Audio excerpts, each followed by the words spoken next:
Usually, it is used. Something saddens me versus a person. I would not really say you sad. I could say you sadden me, but more like the fact that this happened saddens me. This information or this news saddens me, makes me sad. How about between make me sad or sadden me? Which one is better? Which one is better? Just okay? Either one? Either is fine. This news really saddens me. This makes me sad. Sad to hear that. All said. It saddens me to see that you're not trying hard. Like that. It makes me sad. Do you commonly use this word? I personally would probably say makes me sad, personally, but it's something that people use. Number 2, pushback. So, like I said, similar to punchback. The way he used it sounds more aggressive. Pushback is more common, and it means to. You could use it in literally to push back. If we are fighting, I'm going to push back. But it is probably more common to see this used like Lalo. The example sentence here says he pushes back the criticisms he gets through his stories. So he gets those criticisms, but he's pushing back by using his stories. If your boss is being very mean and giving you lots of problems, some people will not push back and just okay, but some people might push back and either yell at the boss or do something like that. This can be used in many different situations. One country is USA and Russia. USA is enforcing some trade sanctions, so they are not buying the Russian products. So then Russia will push back by increasing the price of oil or something like that. It can be used in many different situations. Number 3, irrational is an adjective lacking sound judgment or logic. Not using ration. Ration means logic, sound thinking. When I see this word, I think maybe women are sometimes very irrational. No. They are listening, paying attention to their feelings. They're going along with their feelings and their emotions. Whereas, I'm not saying it's true, but whereas maybe men are more logical, rational, reasonable. Number 4, syndicate. This is the one that you asked about. This word can be used in a couple ways. The 2 main ways this word is used. It can be used in business. Like if some companies or some bankers get together and form a syndicate, that is a noun. They form a syndicate.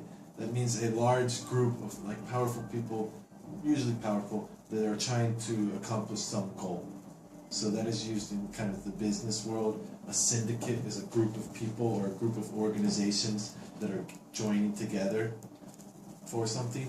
But here, it has a different meaning, and it is used, syndicate would be a verb, to sell, like a comic book or a TV show, through a syndicate, which means a group made for that, for simultaneous publication in newspapers, periodicals, or television. The best way I can describe this is to give an example. Do you know Seinfeld? Famous TV show? Seinfeld. Okay, Seinfeld. Or what is a very famous sitcom? American sitcom. Friends. Friends is now in syndication. So we're changing syndicate to a noun. syndication. It means before, when Friends was being made, I'm pretty sure it was NBC. American Broadcasting Company was NBC. NBC owned this show. NBC made this show. But then after Friends is finished, I think there's some time period, maybe 3 years or 5 years pass, and then the show goes to syndication, which means any TV company can show this show. They just have to pay some money to use it. Even the small local television channels will show this. The Simpsons, even though that's still currently being made, that is through syndication. When you go to any city or small town in America, the local TV show will always around 6 o'clock show The Simpsons. Jeopardy is syndicated. It means anyone can use it. You just have to pay some money. So Lalo, his comic was going through syndication. You could buy it. Any newspaper, New York Times, Roanoke Times, Los Angeles Times, Boston Globe, Washington Post. Any newspaper can show this comic. They just have to probably pay a little bit of money. Is it related to sell copyright? It's related to that, yeah. So maybe the opposite might be exclusive. Okay, yeah, that sounds right.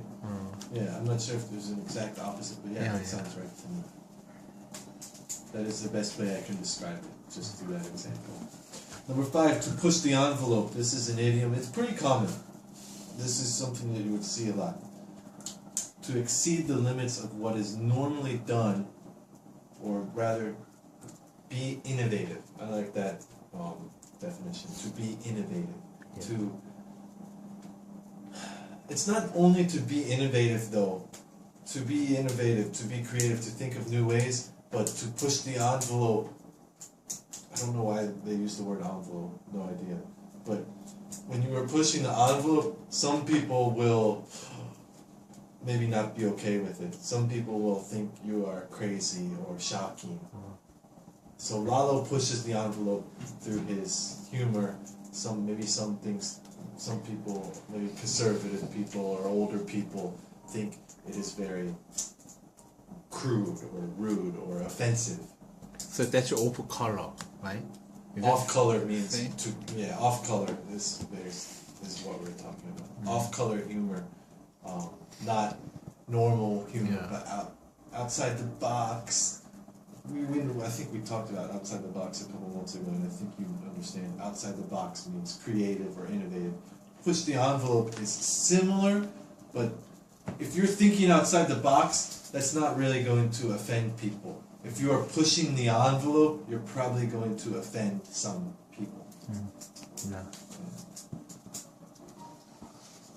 And number 6, expendable. It's an adjective of relatively little significance, able to be abandoned or destroyed. It means the opposite would be necessary. If it is not necessary, it is expendable. You can lose it. If this goes away, you don't need it. You will not always need this. Now, if something is expendable, you don't want to lose it. If it's possible, you will keep it. You want to keep it. If everything goes perfectly, you can keep it.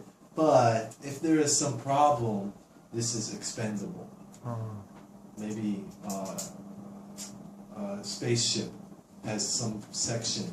If there is an emergency, they can cut it off, and they don't need it anymore, and cut down to just a small part. It's expendable. A lot of times it's used also for this sounds money, maybe. This part of our business is expendable. If we have money problems, we can cut it off. Right. And the last one, number 7, proponent. A person who advocates a theory, proposal, course of action, idea. the example sentence. The proponent of the new law received a lot of criticism. In the thing that in our sample, they used a law. Again, it is used with laws a lot. The proponent of the new law, the person who is pushing this law, the person who is trying to make it a law, they really support this idea. Also, you can use for individual thing. I am a proponent of legalized gay marriage, or I am a proponent of, these new energy-saving materials, or something like that. You're a proponent. You push for this idea. You want this to happen. It should relate to like politics. Yeah, well, they used it with law in there, when in politics, a proponent of the bill that they want to pass. Like, how about opinion? It can be used related to Opinion? yeah. I don't know about opinion, but actually, I just noticed it. Maybe the opposite is opponent. Opponent is someone who is against it, opposing. To propose, to oppose. To propose, when you propose to a woman, you're giving the idea of, hey, how about we get married? To propose an idea, to throw an idea out. To be a proponent means to support that. Okay? And discussion question.